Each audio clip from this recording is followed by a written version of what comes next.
First, you can see that you would create the data, and then that leads to processing, analyzing, preserving the data, and eventually sharing the data. And once the data is shared in a fair way, this can be potentially reused again, allowing this whole research data cycle to run again in a very much sustainable way. Ideally, we will have an idea for how to execute each of these stages, and that is important to put together in a data management plan. At EMBL, what is required for all EMBL researchers is that all projects have a data management plan. And we do have a template that is actually developed by our speaker today, Jean-Karim. And yeah, so without further ado, I'll just introduce Jean-Karim.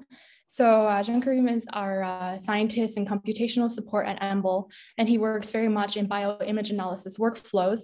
And in the past, he has also developed metadata standards for image data. And like I said earlier as well, he helped significantly in developing EMBL's data management template.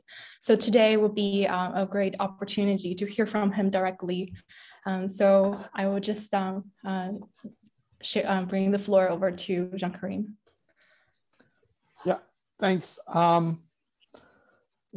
I don't want you to get the impression that I do all the metadata standards and stuff all by myself. I'm just involved with a community of people doing all this work.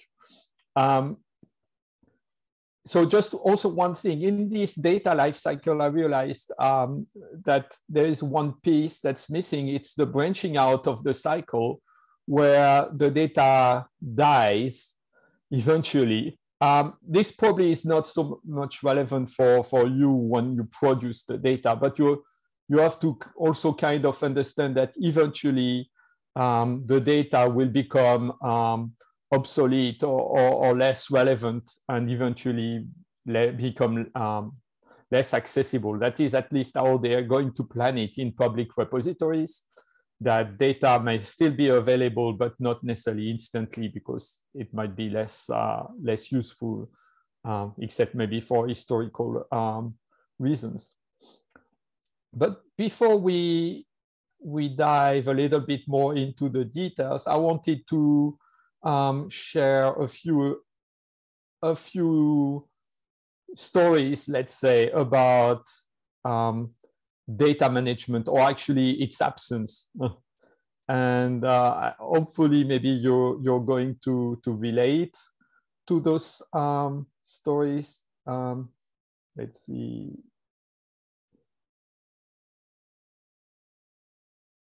You see my slides? Yeah, okay.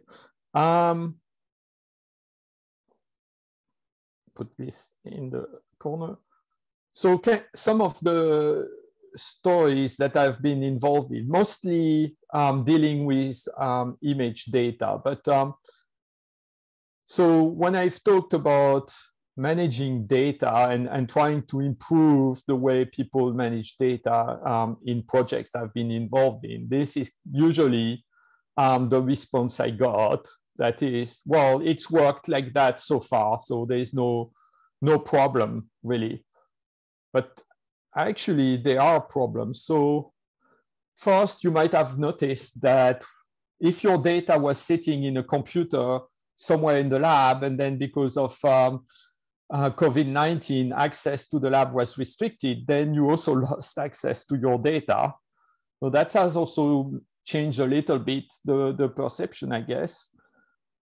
But what happens when you don't really plan for data? So we had the case of someone visiting an imaging facility at EMBL, spent 6 months there acquiring data, put all the data on their laptop, and the laptop died, and the data was lost. So you probably don't want to be in that situation, especially when in that case, that was towards the end of a PhD. Another case is when you have published something and someone requests your data. We know the data is somewhere on tape, most likely, because we regularly archive things. but then we do a little bit of archaeological work and found some data. But then now we don't know which one is actually the data set used for the paper. So basically, as you can see in the cartoon, we basically have the data, but you can't have it because we don't know how to get it. Now, there's been another case where people have done an experiment and someone wants to extend that using the same reagents. In that case, that was a genetically modified cell line. So we know the cell line is in liquid nitrogen storage. But the problem is that we have different cell lines with the same name, or at least names matching the one put in the publication. And we know that out of all those cell lines, some of them have not been used because they have problems, like they are not stable, the marker is too faint, and so on. And in the end, we actually are not able to identify the cell line that was used in the paper. So what happened to resolve that is that basically someone picked one of the cell line at random. And final case is the reviewer's question. Then, because sometimes paper takes quite a long time to publish, and that arrives at the end of a PhD or a postdoc, and sometimes the authors has left the lab by the time the paper comes back with reviewers' questions. And then they ask something about a figure, and then you need to get the data again to look at it. So again, we go back to the archive because the authors told us by email it's in the archive. They don't remember the name of the files, but they are in the lab book, which is a paper lab book. And then once we go through the lab books, actually, usually there are multiple ones during a PhD or postdoc, we can find multiple data sets that can match, and that's the same story. We are not entirely sure which is the right set of data or the right set of images that have gone into the figure. And of course, you can't go back to the reviewer and say, well, we have the data, but we have actually no idea how to get it. Someone picks the most likely one based on archaeological clues and answers the reviewer's question based on that, which is a little bit questionable in my view, but happens more often than you would like to. So there was one last case, is when you want to put your data in a public repository. So here we want to deposit data in the image data resource that was at the time before the bioimage archive existed. And so we need to collect data first, and then the metadata, and all of that was in various places, various formats. It was really scattered and not very well documented. So we spent hours to try to collect this and make it in a reasonably standardized format so that it could be deposited with the minimum metadata that was required at the time. And in this case, the paper was already accepted, or at least as past peer review, but the journal policy required that data was deposited before giving formal acceptance. So you can imagine the kind of scrambling that happened at that point, because there was a very short window to do this.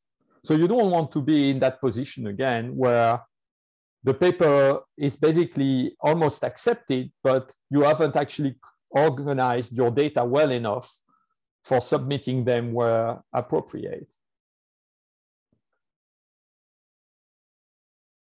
So how do you solve that? Of course, you want data management and some policy and platforms that manage that life cycle of the data. And you want to identify and track the data from acquisition to figure You want to be able to associate reagents to parts of data, like, for example, in images, what is in which channels or which part of the image does what. And you want to allow data processing and sharing with minimal data movement, which prevents your data from being scattered all over the place. And of course, you want to use metadata standards as early as possible. That's basically what those use cases or situations told us. Now I want to switch view and look at data from the consumer side. I'm going to a repository to try to reuse some public image data. What happens there? What you get when people publish data is, if they do it in Zenodo or Dryad or something like this, is that it's just basically dumping the data as they have it in there. So you don't have a lot of information about what is a control and what is a treatment. You don't necessarily know exactly what is in which color in the image.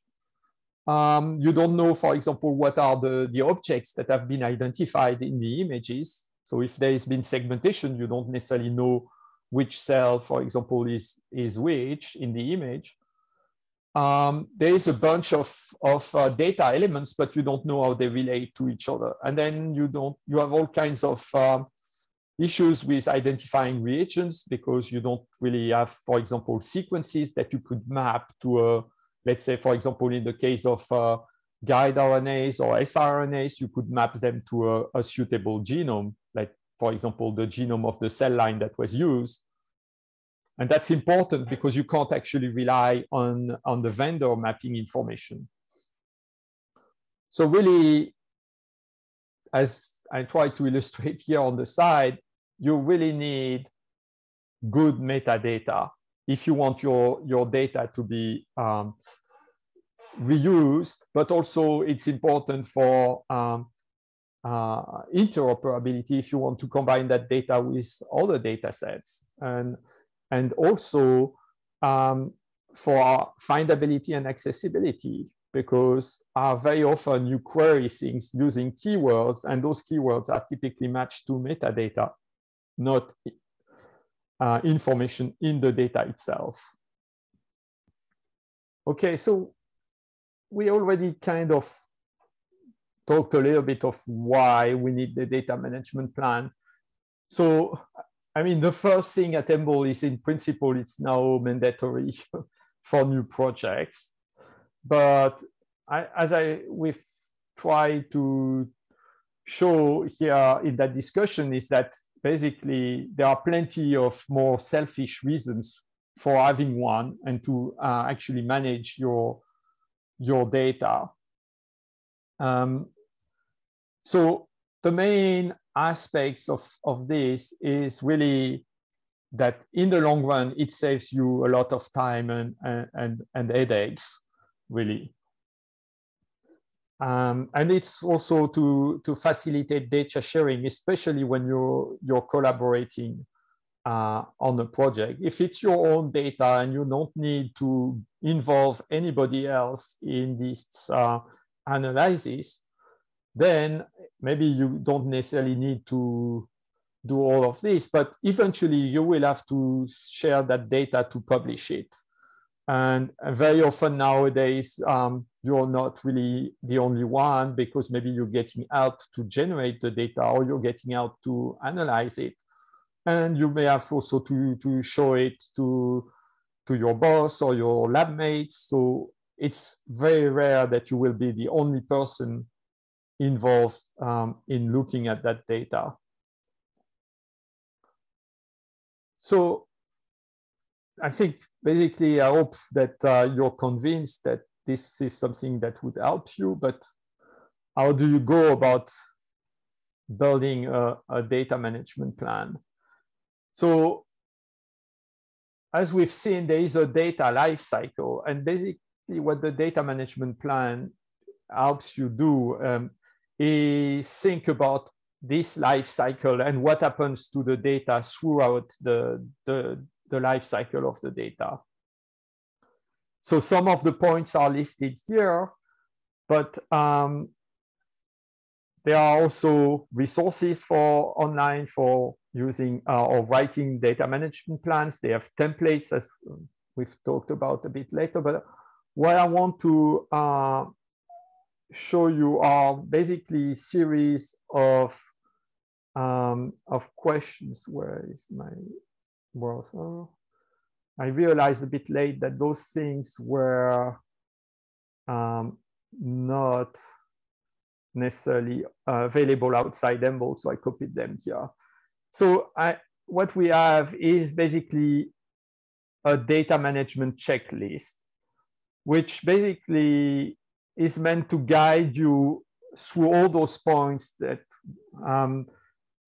you need to think about for your data through the life cycle of that data. So we have a number of points to consider, and that's basically the essence of that checklist. The first level is to think about the project itself and what is in scope of that project, because you need to talk about the data that are parts of that project. So what does the project covers? What are the types of data? Who's going to be involved in that project? That means maybe if you're a postdoc, that's your project, maybe, so then another stakeholder would probably be your supervisor.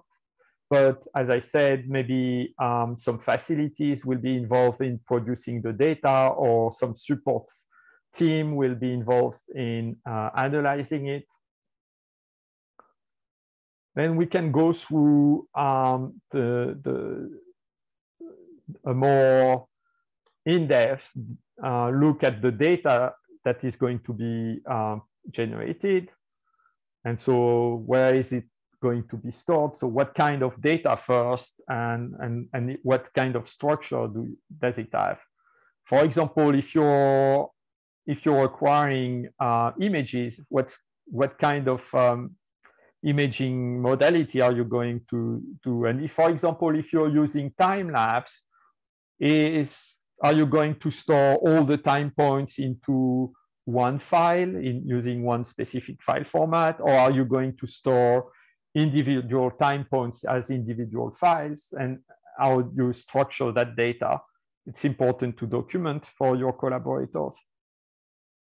Think about the formats. Again, for example, microscopy is plagued by closed source proprietary formats that basically limit sharing, and in particular for collaborators, if you're going to work with someone, let's say in the Center for Bioimage Analysis, they might not have the proprietary software that is capable of reading your data.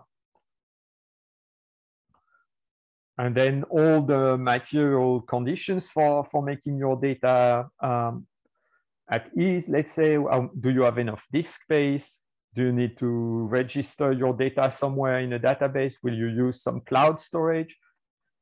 That's important to consider. For example, if you need to use data from multiple or access the data from multiple directions, including from inside and outside EMBL, for example, or wherever you are, from inside your institution versus outside. And so that's basically also considering the access requirements. Do you need to give specific permissions to some collaborators, or is it going to be freely accessible? And all of this consideration. Of course, you need to be backing up your data. Remember, your laptop can die and the data that's on it with it. And a point that I want to highlight here is to avoid data duplication. What happens sometimes is that you're working with collaborators, and at some point you need to update the data or generate a new data set. If data is going to go in different places, your collaborators might still be working with the old data, not realizing that new data has been produced. And that's also why, as part of the data management plan, I think it's maybe documented later, but I want to mention it here, you need to also establish communication channels and who is in charge of informing all the collaborators of changes.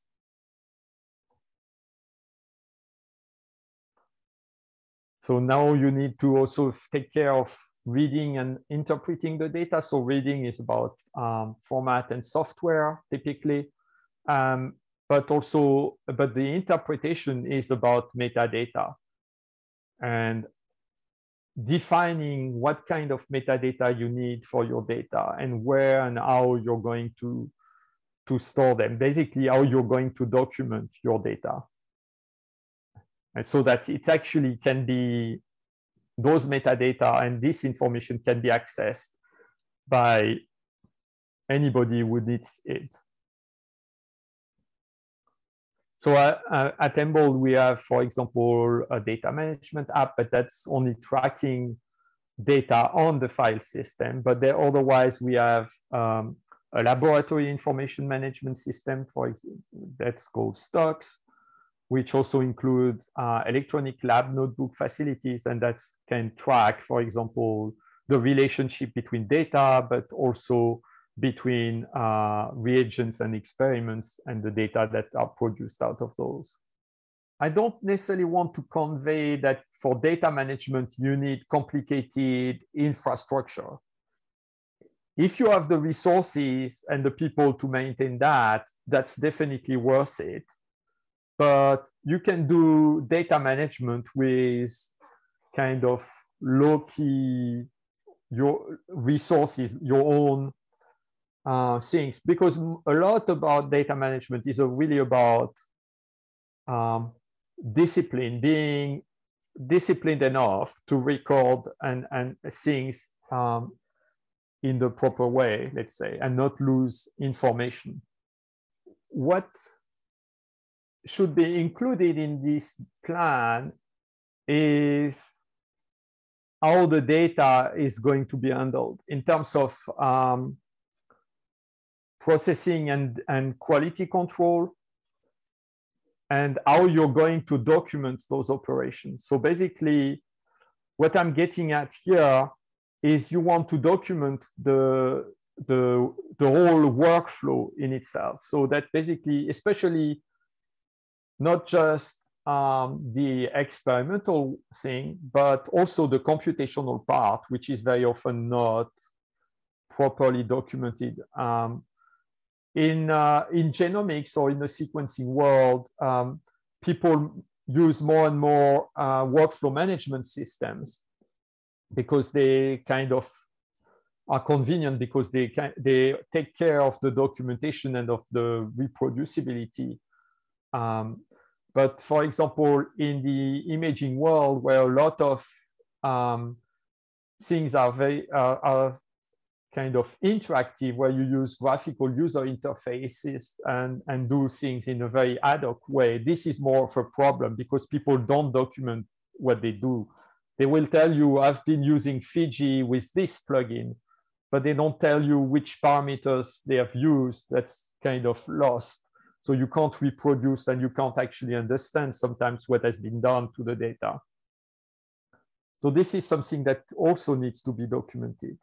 And more, the open science practices require you now to document the workflow that you've been using so that it can be reproduced, and or at least it is transparent enough that it can be, if you want, audited, so that someone else can understand what has been done in detail. There are a few other things that are a little bit more at the kind of management side or higher level, which are basically the access control and security things. So if you're dealing mostly with, that's relevant if you're dealing with sensitive data, or if there is intellectual property involved or potentially involved down the line. So those questions need to be addressed. So in particular, who owns the data, and that's also important in collaborative projects. And then talk about early on about the licensing and potential restriction if you have on the data. For example, at EMBL, the default is that you should make your data public. And so if that's not the case, then you need to come up with a justification. And that's good to have it documented early on in the data management plan so that you can say, well, yes, we comply, but there is this exception that that prevents us from depositing our data in a public database, for example. And so talking about the life cycle of the data, then you also need to understand what you're going to do with the data after the end of the project. Sometimes the data needs to live on because the next project starts out of it, but sometimes it's not really needed. It's published, and maybe you just have everything linked to the publication in a public repository, so you can maybe just archive the data. But very often you also have data that has been produced during the project but is not linked to a publication, and you may want to think about what to do in that case. Maybe you could also make it publicly available, especially if you have no plans for using it, but someone else can. And then also in that case, how you're going to make available the documentation for reproducing your derived data. So for example, how can one regenerate the figures given the data you've deposited in a database? And important also, who's going to be the contact person for basically discussing that data after the end of the project. Typically it's the PI, but sometimes the postdoc kind of owns the data and maybe is the person who's going to take responsibility for discussing it after the project. And what I was alluding to earlier is about allocating responsibility for different parts of data management, and in particular for the communication part. So someone needs to update the data management plan when there are things that change in the project, and tell all the other people, collaborators about those changes, and circulate the new data management plan. And also you want to make sure that people comply with the data management plan, because if there is one, but then people start ignoring it, then you end up having a problem, because it's going to be even more confusing down the line, because there are rules and then there are things that don't follow the rules, and it's going to be even worse than actually starting with nothing, which in the end people would expect be a mess. But here, this will be a kind of a surprise down the line. So, and when there is a reasonably large project, some people should be responsible for different parts of that data. Maybe someone is going to be responsible for the microscopy images and someone for the sequencing data. And ideally, in the end, you probably want to have a database to store all this information. So that's it about the checklist. And here I have a slightly different view, which is a guide that we developed to go with the data management plans at EMBL, at least to provide a starting point on some, and give some ideas on how to answer some of the questions in the checklist. So it is reasonably low key, as I said before. So those things are EMBL specific. Stocks I mentioned already. There is a data management app which only tracks things on the file system with a few tags derived from ontologies. But you can also write some comments and some notes, but it's mostly free text in that case. I mentioned documenting data processing. So we also now are encouraging people to use workflow management systems,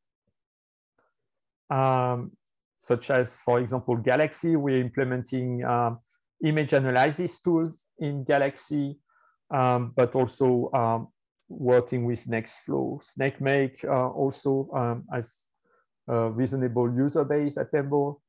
And then you have some other things like targets, for example, if for R. One thing here that comes up is this point of unusable data. So this data can be quite large and take up a lot of disk space, which costs money eventually. And you could just put it on tape if you're not going to use it.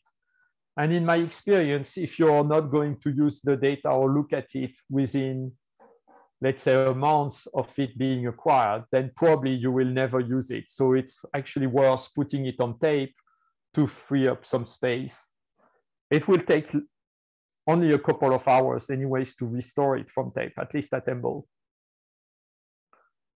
And especially important for when you generate terabytes type of size data.